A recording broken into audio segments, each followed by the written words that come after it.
luego en la presidencia.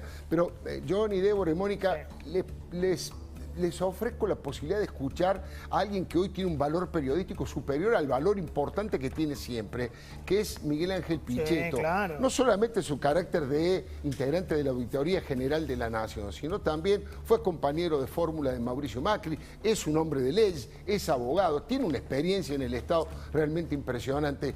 Lo saludo, doctor Pichetto, muy buenas noches. Bueno, y le pregunto su primera impresión de todo esto. ¿Qué es lo que está pasando en la justicia con lo de Macri hoy y con lo de Cristina el otro día?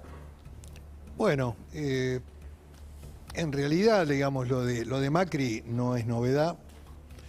Desde el mismo momento en que lo habían citado a una causa en la que no estaba mencionado, el destino final era el procesamiento. Se sabía indudablemente que esto venía. Esto es la politización de la justicia, un dato realmente relevante, que convierte a veces al sistema de la justicia federal en la justicia para los derrotados, digamos. Cambian las situaciones y convierte a veces al sistema en algo circular. En el otro proceso que usted mencionó, Alfredo, faltan instancias, así que por lo tanto me parece que hay que esperar. Indudablemente que en ambos procesos hay un dato significativo, intervienen jueces subrogantes. Esta es la valoración que puedo hacer, tanto en el procesamiento de Macri como en el desistimiento o sobreseimiento de la causa. Hay participación de jueces que no son jueces titulares de los juzgados. Después, para analizar la cuestión de fondo de la causa, indudablemente se requiere conocer el expediente y hablar más en profundidad. Yo no quiero convertirme en un cronista de la noticia judicial, pero tengo una visión de que cuando se politiza la justicia o se judicializa la política, que son características que han penetrado muy fuertemente en la Argentina, esto resulta muy perjudicial para el sistema de credibilidades de todo el proceso político. Ahora, una duda tengo, Pichetto, con esto que usted dice de la politización de la justicia, ¿no? Porque acaba de haber un proceso electoral en el que ganó ampliamente la oposición política, y tras ese resultado electoral conocimos el sobreseimiento de Cristina y el procesamiento de Mauricio Macri. ¿Cómo lo explica? Bueno, ¿O qué lectura hace? Indudablemente que hay el proceso que venía trabajándose, digamos, de responsabilidades de Mauricio Macri en la causa de escuchas de Lara San Juan, me parece totalmente insólito, porque no hay ninguna conducta ilícita del primer magistrado en ese momento. Hay una operatoria muy común de la Casa Militar en términos de garantizar cierta seguridad en reuniones abiertas que el presidente pueda tener. Me parece que es un verdadero disparate. Hay una búsqueda y un intento de querer perjudicarlo, y hay un fuerte contenido de la causa de naturaleza política. El otro tema, Débora, conozco lo que se publicó en la crónica, incluso no leí el fallo del sobreseimiento, no lo analicé. Es un fallo que tiene 165 páginas, habla de distintos tópicos el fallo, así que me parece que lo primero que debo hacer es por lo menos darle una lectura para dar una cuestión más fundamentada, pero indudablemente también en ambos casos quedan comprendidas estas visiones de la política y una víctima que es también el sistema de credibilidades. Ahora, hay una por parte de la ciudadanía hacia el sistema judicial. Doctor Pichetto, hay una pregunta política por afuera de los expedientes, que es ¿hasta dónde cree usted que va a avanzar el kirchnerismo en este tema de venganza, digo yo, eso lo digo yo, sobre Mauricio Macri? ¿Cree que hay posibilidades que intenten meterlo preso? Porque lo acaban de procesar prácticamente sin nada. Bueno, tiene que haber... bueno, dentro del procesamiento hoy hay dos medidas que me parecen totalmente exageradas, exorbitantes, como la prohibición de salir del país. Claro. Alfredo, un hombre que tiene su familia, su estructura, sus empresas, su mundo en la Argentina, Es una medida totalmente innecesaria que además la propia Cámara de Mar del Plata en una anterior resolución había desestimado. Por lo tanto, me parece que la Cámara Federal, que va a intervenir, que la de Mar del Plata, va a levantar la prohibición de salida del país. Y como también me parece exorbitante la suma de 100 millones de pesos para garantizar las costas del proceso. Claro. Creo que con 1 millón o con 2 millones hubiera bastado para garantizar las costas. En realidad, cualquier vía reparatoria en términos judiciales en el marco civil debería ser en el marco de otro proceso judicial, si es que lo hubiera. A mí me parece que es todo la resolución, incluso como usted dijo al principio, no describe la conducta del magistrado, no dice qué hizo Macri para merecer este procesamiento. En general el derecho penal es un derecho subjetivo, diríamos, para que la gente que nos escucha, es un derecho de autor. Aquí lo que hay en la Argentina es una extensión de la responsabilidad penal objetiva hacia arriba. Claro. Digamos, hay acciones que pueden ser analizadas o conductas que indudablemente podrían dar lugar a alguna materia de investigación, pero termina llevándose puesto a la figura del presidente. Pero es Ahora, raro eso, es Miguel, una- porque sí. acá a Macri lo procesan por espionaje ilegal y abuso de autoridad. El argumento es, Macri no podía no saber que la AFI estaba Bueno, investigando. ese concepto... Ahora, déjame que te digo esto. Sí. López roba 9 millones y Cristina no sabe. Jaime roba subsidios y Cristina no sabe. ¿Por qué para algunas Bueno, cosas Macri sabe y para otras Cristina Está bien, no siempre el presidente puede saber lo que hacen Esa es los la funcionarios, pero este es un tema que se instala y se consolida en la etapa de juzgamiento a los militares del proceso, donde la extensión de la responsabilidad era porque conocía, porque era jefe de zona, y ahí a nadie le importó. Hoy aplicado a los delitos de administración pública es un tema muy complejo, o aplicado a situaciones como la que vive el presidente, que porque era la cabeza del Poder Ejecutivo debería conocer todo, me parece realmente insólito. Mucho más en un tema que hace a la seguridad, que siempre la ejerció la Casa Militar, en donde si el presidente viaja a un lugar, siempre hay una tarea preparatoria. No quiere decir que se avale la intervención telefónica o las escuchas sobre determinadas personas, pero sí la seguridad presidencial siempre se pone a cuidado cuando el presidente viaja. Esto fue con De la Rúa, con Menem, con Duhalde, siempre fue de esta manera y siempre estuvo a cargo de las tareas previas, en contacto incluso con lo que es el organismo de inteligencia de un lugar. Si el presidente viaja y puede haber algún factor de riesgo, se analiza en la mesa previamente.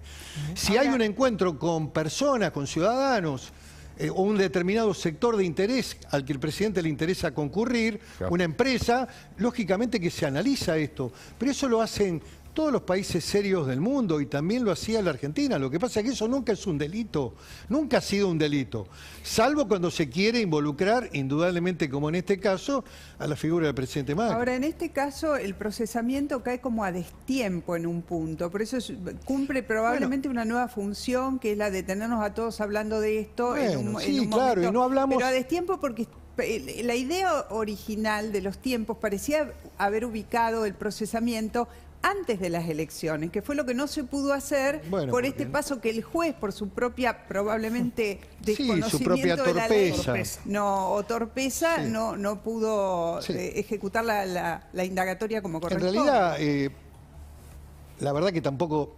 El relevamiento correspondía por el rango institucional de la figura del presidente, pero el presidente nada tenía que aportar en términos de la inteligencia a este tema de la causa de Lara San Juan, porque era totalmente ajeno al hecho y donde viajó a Mar del Plata fue al encuentro de reuniones previas que ya había tenido el ministro de Defensa. Pero bueno, esto va a ser lógicamente en el marco de las apelaciones y de la causa que recién empieza.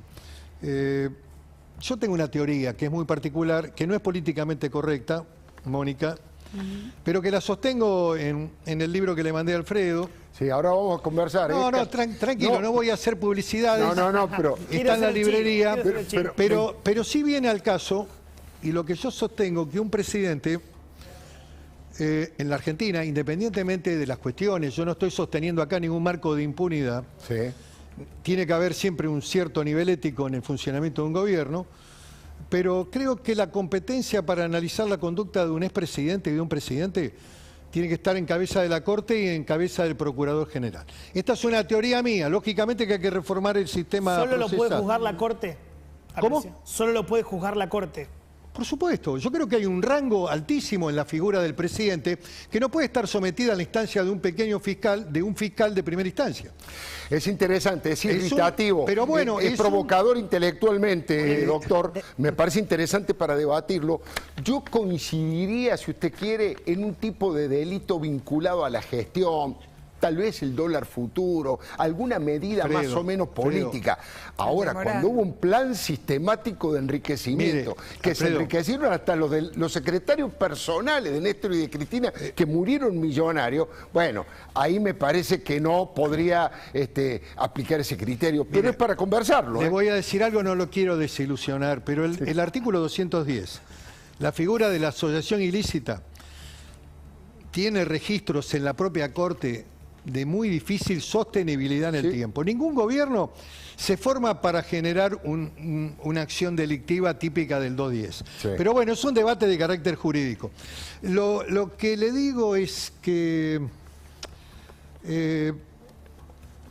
este proceso, digamos, casi de residencia, juicio de residencia, que viene de la época de la colonia española, viene de ese tiempo histórico, que evita que estemos debatiendo los grandes temas de la Argentina. ¿Por dónde sale la Argentina? ¿Qué vamos a hacer con el fondo? ¿Vamos a acordar? ¿Qué pasa con los ahorros de los argentinos? ¿Por qué la Argentina no puede viajar? ¿Por qué se limita la libertad de circulación? ¿Por qué no se permite el uso de la propia plata para pagar en cuotas? En fin, los grandes temas de la Argentina. Seguro. ¿Dónde vamos al mundo del trabajo? La propiedad como derecho secundario, como dice el Papa, no puede sostenerse en la Argentina. En fin, hay que dar un debate de fondo. Y lógicamente nos pasamos la vida discutiendo la judicialización. ¿Sabe qué? Yo cuando era chico leía el diario Clarín, que me llegaba a la casa de mi viejo. La noticia judicial salía en la página 23. Sí. Alfredo, usted lo sabe bien porque es un hombre de la crónica periodística y que conoce este tema. Claro, pero ¿qué pasa, Miguel Ángel? Que esto no es un tema judicial, es un tema político, porque todos esos temas que usted dice de resolver, de la economía y demás, serían pasibles de ser debatidos públicamente si la impunidad dejara de existir en la Argentina. Estoy de acuerdo con usted, Débora. Estoy de acuerdo. No quiero ponerme en abogado defensor. Lo que estoy sosteniendo es un debate más profundo. Seguro. Sobre el rol también que ejerce una sociedad de medios muy atenta, muy importante hoy en la sociedad moderna, no solamente en la Argentina. El Watergate es producto de la actividad del periodismo, digamos. Sin duda. Es indudable que los tiempos han cambiado y que hay una exigibilidad de una sociedad que se comunica de una manera muy fuerte por redes, por comunicación, por los medios y además, masivos. Hay que tener en cuenta algo. Causa Cuadernos, por ejemplo, ha sido de una espectacularidad obscena todo lo que se ha visto. Empezando, bueno, no es el caso de la causa Cuadernos, por los bolsos en el convento, siguiendo por la contadita de La Plata en Puerto Madero, y después los cuadernitos. Estamos hablando de verdaderos elementos de video, de audio, de fotos, etcétera, etcétera. De arrepentidos que confesaron. De arrepentidos. Pero bueno, es difícil sacarlo de los medios. Me interesa seguir el debate. Digo eso, digo que la importancia que tienen hoy los medios. Estoy dándole un plano de superioridad a otros tiempos de la Argentina. Todos hemos sido testigos de epocales de la Argentina. Lógicamente que hoy, más que nunca... En los 90 también los medios tuvieron una un rol gran importante, actuación en la prosecución de las causas de corrupción. Sí. Lo tengo que despedir a Johnny Viale. Muchísimas gracias. Qué provocador. Pichetto es un provocador. Es interesante. Vamos a seguir el debate aquí. Se ríe. Vamos a seguir el debate tratándolo de ordenar porque me parece que es enriquecedor. Johnny, muchísimas gracias y hasta mañana. Chao. Doctor Pichetto, a ver si yo entiendo.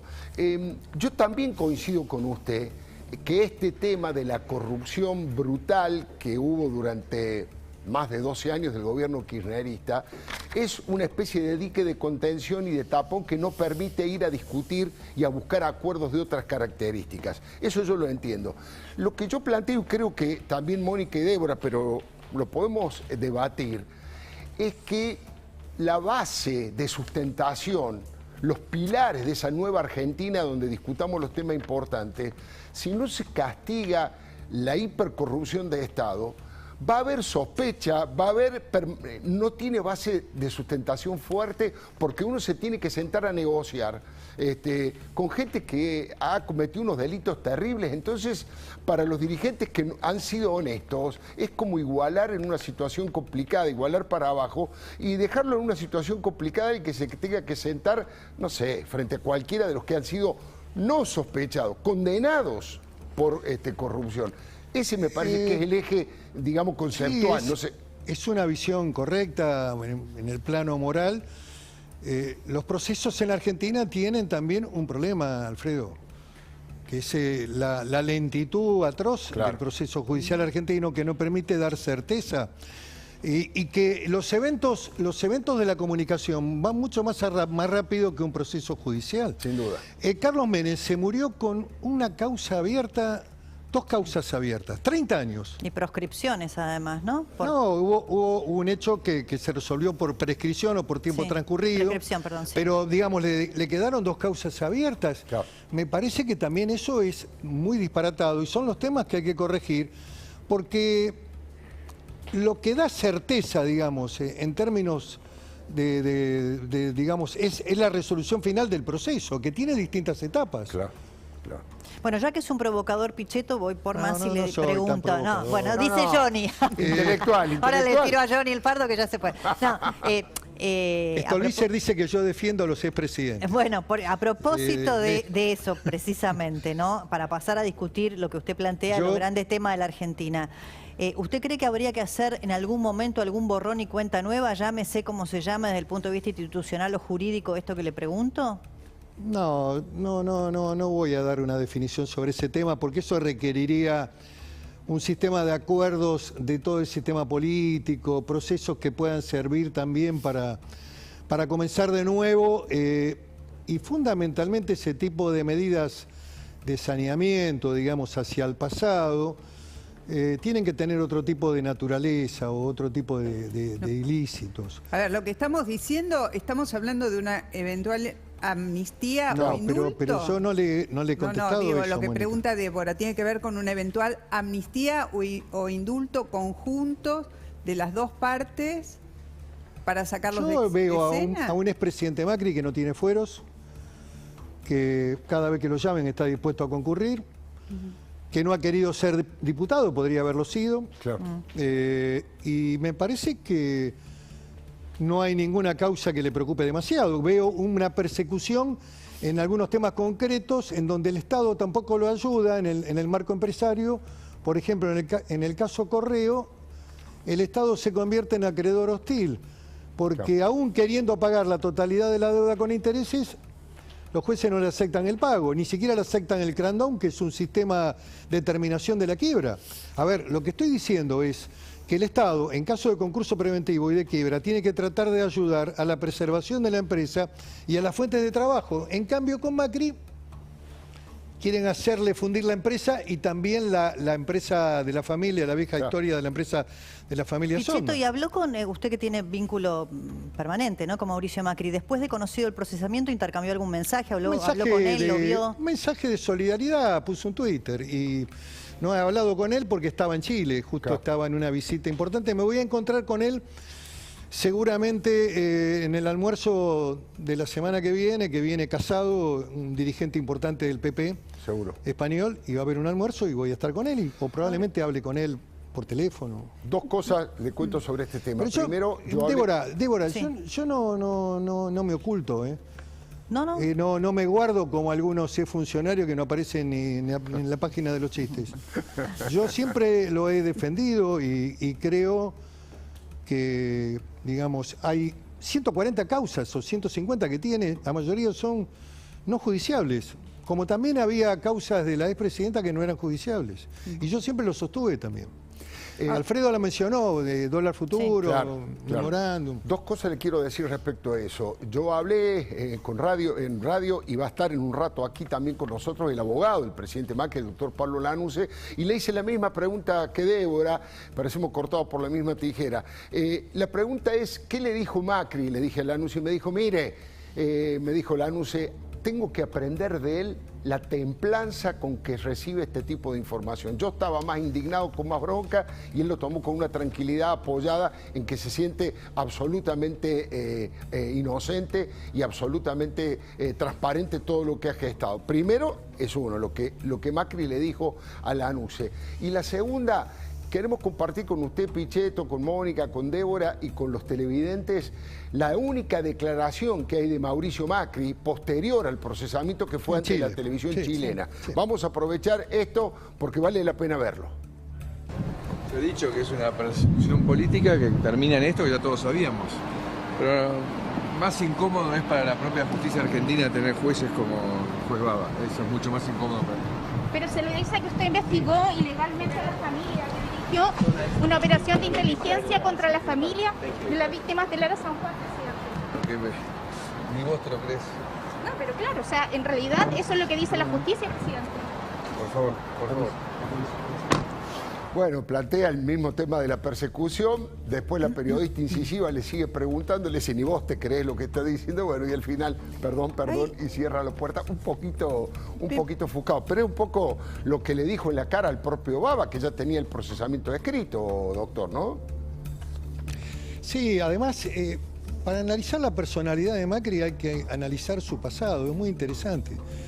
Macri estuvo metido en un cubículo secuestrado por la banda de los comisarios y con su vida en riesgo al límite.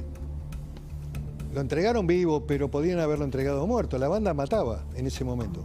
Seguro. La famosa banda de los comisarios en la época de los 80. Sí, seguro. 90, perdón. El ministro del Interior era José Luis Manzano, que trabajó muy bien en ese caso. Sí. Ahora, en esta estrategia de... Pero digo, estuvo encerrado... Sí. Perdón. Tuvo casi más de 30 y pico de días encerrado en un sótano, ¿no? Sí, terrible eso. Y además el hecho de que él mismo cuenta cada vez que puede y en sus libros lo que significó un padre con una presencia tan potente boicoteándolo en muchos de los aspectos de su vida. Bueno, ¿no? Eso también va moldeando la personalidad, ¿no? Psicológicamente, Alfredo, haciendo terapia, uno descubre que a veces, ficcionalmente, por supuesto, como dice Borges, hay que matar al padre, anticipadamente para ser uno. Claro. Ahora, pero bueno, no quiero decir matarlo físicamente. No, se entiende, desde el punto de vista freudiano. Al revés, o este espejo de lawfare que aparece en este caso, ¿no hay una estrategia política de sostenerlo en el candelero a Macri, como aparece en todos los discursos del oficialismo, por oposición al otro extremo, de sostener esta tensión de grieta como una manera de mantener esta presencia y esta interdependencia que hay? Cierta simetría también con lo anterior. Sí, porque además, lógicamente, la figura de un expresidente es una figura central. Es conocida en cada rincón del país, está identificado con un mensaje, con un discurso. Sigue siendo una figura altamente gravitante. Los expresidentes no se retiran en la Argentina. Podrá gustarnos o no, pero gravitan. Y mucho más con un hombre que sacó el 41% cuando se fue. Perdió, pero sacó el 41%. No, y Juntos por el es el mismo electorado que hemos sacado ahora ganando. Claro. Exactamente, estaba por decir eso, 10 millones de votos aproximadamente, 9.900, 2 millones de votos de diferencia con el kirchnerismo y 24% en cuanto a la diferencia que hubo. Me parece, o me equivoco, que Juntos por el Cambio no celebró la victoria en forma tan enfática por algunas dificultades ganó perdiendo. Que tuvieron en algunos distritos, porque ganó perdiendo, como dijo Victoria Tolosa Paz. Fue como un festejo medio apagado. Lo justificaron diciendo que la crisis brutal que hay en la Argentina no está para festejo, pero yo creo que hubo un sacudón respecto de el resultado en los dos distritos, en dos de los distritos principales, en Ciudad de Buenos Aires y en provincia, que no terminaron de convencer, que esperaban algo más. O no mensuraron claramente la importancia de los triunfos. Claro. Ganar en provincia de Buenos Aires por 1,5 puntos es un hecho extraordinario en la política. Con el peronismo en unido, la fortaleza del conurbano profundo. Claro. En el componente que tienen de control los intendentes, ganar por 1,5 puntos es extraordinario. Y ganar por 47 puntos en la ciudad también. Pero bueno, qué sé yo, cuando se pierde hay que llorar y cuando se gana hay que disfrutar el momento y exteriorizarlo. Sin duda. ¿Lo ve La compitiendo política es a veces como la vida. a Macri en el 23? Si se dejan pasar los buenos momentos, se pierden. Ahí le preguntó Mónica respecto a si lo ve a Macri compitiendo en el 2023. Pero Lo me voy veo a sentar. activo y comprometido con la política todo el día, todo el tiempo. No sé quién va a ser candidato. El deber de la coalición es mantenerse unido, No es fácil. construir un programa de gobierno, entender el voto de la ciudadanía, para dónde va, el camino. Me parece que la ciudadanía nos marcó una orientación. Bueno, doctor Pichetto. Me zamarrió lindo, Alfredo. Sí, es interesante, es muy interesante conversar porque con respeto, me parate que, bueno, usted es un hombre de una gran formación política y por usted eso también es un testigo del tiempo histórico que hemos vivido contemporáneamente. Pero sin lugar a Podemos dudas, tener interpretaciones a lo mejor claro. distintas, pero creo que compartimos una visión de país y un deseo hacia el futuro de la Argentina. Un capitalismo desarrollado, con inclusión social, que tenga el trabajo como el eje. Comparto yo, usted ha sido muy valiente en varios de los aspectos, porque ha sido políticamente incorrecto para tener una formación del peronismo. Por ejemplo, en el cuestionamiento, como en este libro aparece, acá lo estamos mostrando, al pobrismo, digamos. Históricamente muchos repetían ese discurso de que el peronismo está básicamente enraizado en lo que es la doctrina social de la Iglesia. ¿Eso usted también lo cuestiona o no? Creo que no. Creo que la doctrina social tenía una visión ligada al mundo capitalista y al trabajo que no la tiene esta Iglesia, donde ser pobre es un hecho... Un mérito. Sí, no diría un mérito, pero parecería que tiene una cosmovisión clasista la Iglesia del Papa Francisco. Ese libro también es el mérito, para decir una palabra que usted utilizó, de un colega suyo, un gran periodista. Sí, señor. Un hombre de una trayectoria extraordinaria en el periodismo argentino, en el Diario de la Nación. Un hombre católico, de grandes convicciones, católico. Seguro.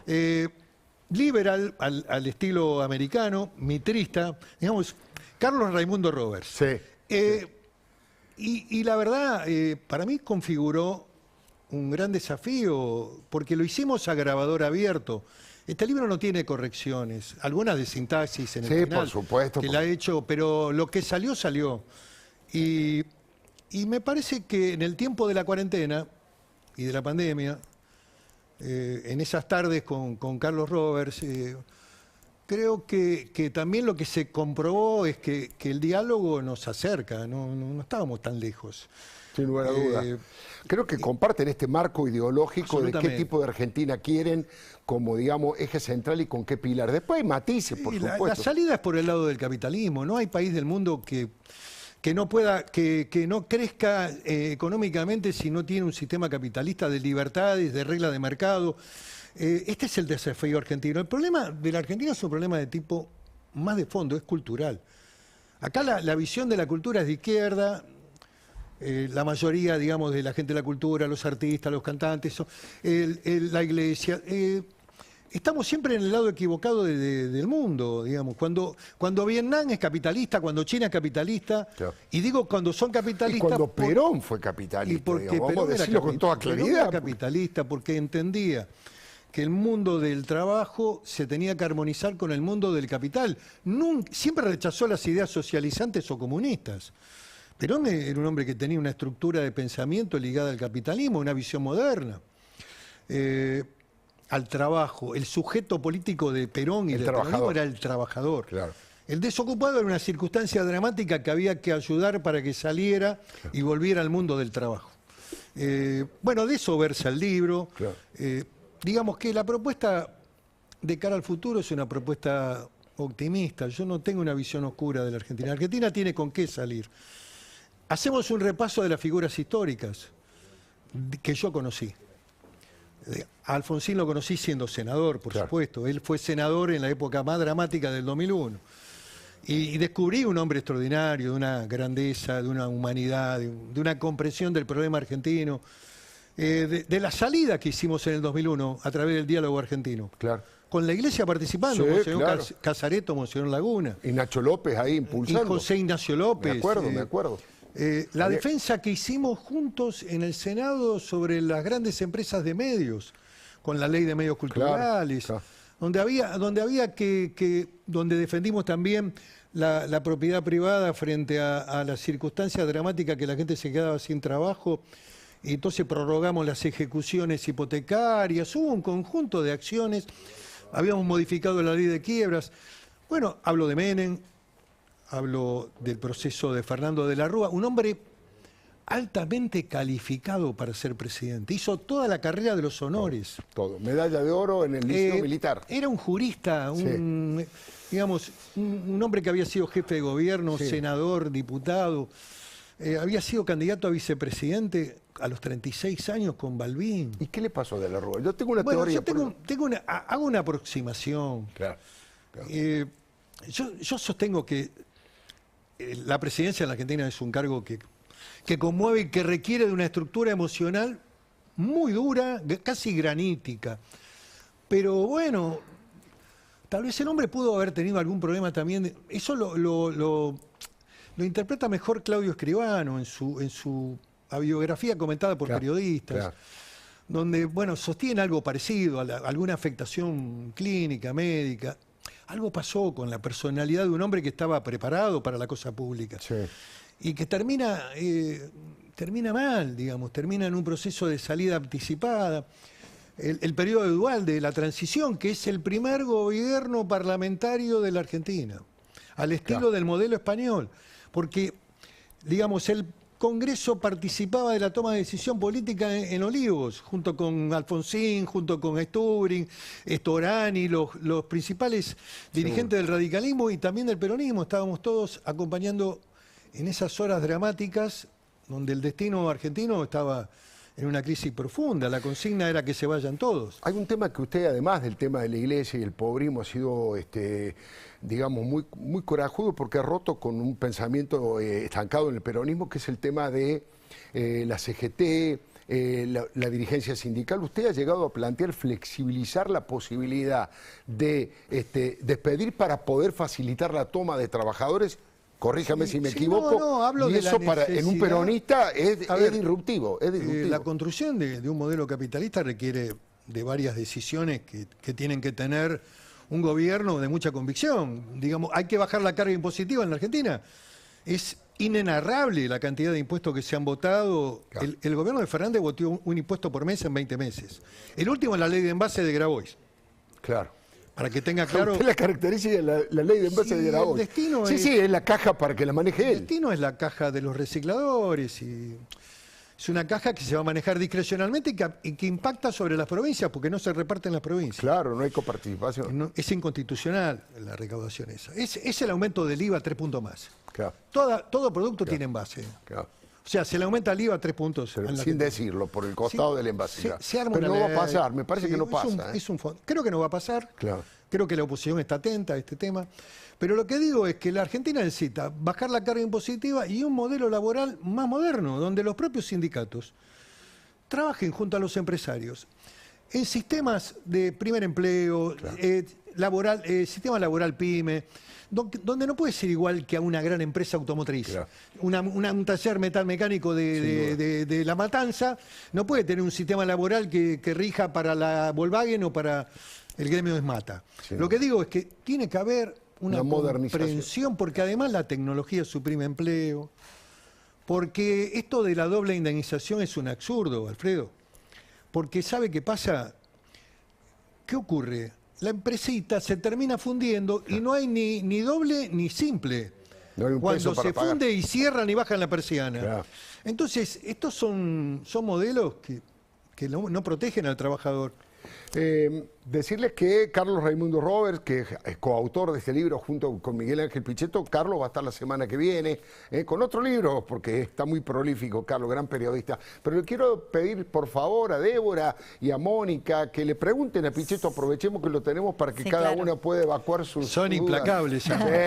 Sí, yo soy buenito, doctor, pero yo las tengo ahí a las chicas. Bueno, retomamos algo que estuvimos hablando recientemente respecto de Macri, ¿no? Y lo que decía recién Pichetto, que bueno, era un actor relevante, digamos, de este tiempo político.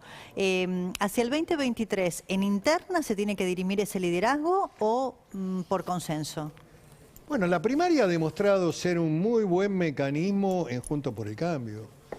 La primaria de la provincia de Buenos Aires, la participación de una figura nueva como Facundo Manes, por el radicalismo, la participación de Santilli, Santa Fe con la chica Carolina Lozada, con otras figuras que participaron y que aumentaron el volumen. Y yo creo que el desafío, Débora, de la coalición de Juntos es contener, digamos, lo que es la socialdemocracia más arraigada en el pensamiento a lo mejor de radicales y de la coalición cívica, e ir también a la búsqueda de libertarios, de sectores liberales, que fueron la siguiente... Libertarios hay uno solo, o Milei. No Bueno, digo yo porque lo eso que el digo radicalismo es que, refractario a ver, yo estoy acuerdo con hablando Milei. del electorado. Ah, Estoy ok. hablando de las personas. Yo creo que ese electorado fue la base de construcción del PRO en los orígenes. Claro. Y creo que, bueno, esta coyuntura pudo haberle dado a Milei la aparición importante, un resultado interesante, pero creo que para ser poder en la Argentina y llevar adelante las transformaciones que el país necesita, hace falta una coalición importante. Hay un sistema de coaliciones ya instaladas. Hay dos coaliciones importantes. Una de centro-izquierda, que es el gobierno, que contiene todo. Socialdemocracia, Partido Comunista, movimientos sociales, maoísmo, digamos, lo que usted quiera está ahí. Y hay peronismo también, de izquierda, en fin. Ahora, Pichetto, Y después estamos nosotros, con la coalición Juntos por el Cambio, que también tiene peronismo. justamente entró en un tema que es sensible, el de las coaliciones, porque lo que se está viendo es que las coaliciones sirven para ganar, están sirviendo para ganar en este esquema del poder, pero después a la hora de gobernar hay muchas tensiones, ¿Qué riesgo hay, como dicen algunos politólogos, de que las coaliciones lleguen fraccionadas al 2023? Le pido una Tanto respuesta la oficialista Rápida, como... sí, corta. Sí, nos tenemos que ir a corte, por eso le pido Ah, una respuesta no, breve. o quiere que esperemos, se le- Pero se le corta. es interesante lo que dice. No, me parece, Mónica, que para resolver eso hay que tener un programa de gobierno. No se puede improvisar más en la Argentina, ¿eh? No se puede tener fragilidad intelectual, hay que saber qué hay que hacer. Bueno, senador, le iba a decir la costumbre, doctor Pichetto, muy amable y No, muchísimas gracias, gracias. Alfredo, por la invitación y gracias. Mucho éxito con el libro, no por un tema comercial No, no con el tiene libro, sino sentido. porque es un libro cargado de ideas, de debates. La finalidad es debatir ideas. Muchísimas gracias. Dos cosas le tengo que decir. Primero, que ya está aquí en los estudios de La Nación Más el doctor Pablo Lanuse, el defensor de Mauricio Macri, ahí lo estamos viendo, y vamos a conversar con él, obviamente, en el programa de Luis Majul y su poderoso equipo periodístico. Eso va a ser